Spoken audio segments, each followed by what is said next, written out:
So friend यहाँ पे आचार्य प्रशांत एक अपनी टिप्पणी दे रहे हैं जो अभी अब हम लोग के कॉपर प्लेट्स आए हैं चोला किंगडम के नीदरलैंड से। तो पहले इनका ज्ञान सुनते हैं और फिर थोड़ा बात करते हैं।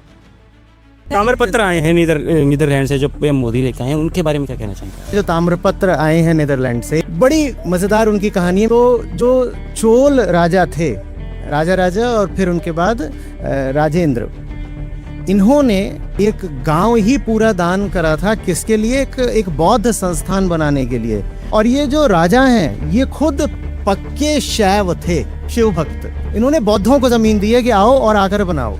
और ये जो ताम्रपत्र है ना, ये समझ लीजिए कि एक तरह की लैंड डीड है। तो कॉपर पर, ताम्र यानी तांबे पर उकेर कर उन्होंने दिया था ताकि कभी खो ना जाए, ताकि आने वाली पुश्तों में भी प्रमाण ये बना रहे कि हाँ साहब, ये जो लैंड है, ये ज़मीन है, ये जो गांव है, हमने अब बौद्धों को दे दिया है, तो अब उन्हीं का है, वापस नहीं लिया जाएगा।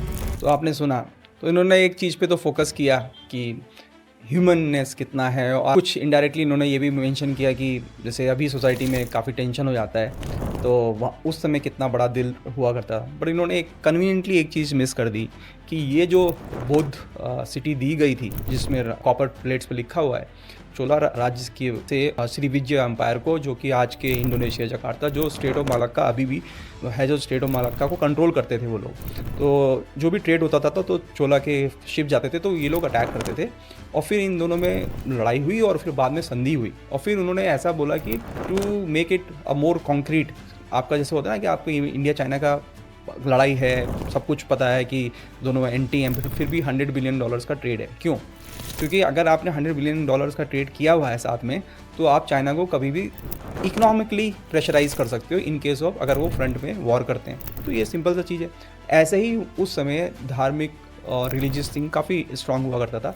उन्होंने बोला कि हम आपको गौतम बुद्धा की सिटी, यहाँ पे आप आइए, आपके जो ट्रेडर्स आते हैं वो यहाँ गौतम बुद्ध की पूजा कर सकते हैं, सिटी बनाया। और ऐसा ही विजय एम्पायर ने भी चोला एम्पायर के लिए शिव जी का टेम्पल और बहुत बड़े टेम्पल जो आप देखते होंगे इंडोनेशिया और उस साउथ ईस्ट एशिया में, इसी ट्रेड की वजह से और इसी ट्रीटी की वजह से बने हैं। तो ये दोनों तरफ का ट्रेड ट्रीटी है and it's a diplomacy. And में दिल कितना बड़ा है और ये सारी चीज़ें की कोई ज़रूरत नहीं है। ये मेरे ख्याल से इसमें ज़्यादा आपको गलानी फील कराने की ज़्यादा ज़रूरत है। आप बहुत गलत कर रहे हो आज के टाइम में एज ए इंडियन, और पहले देखो राजा कितने बड़े दिल के थे।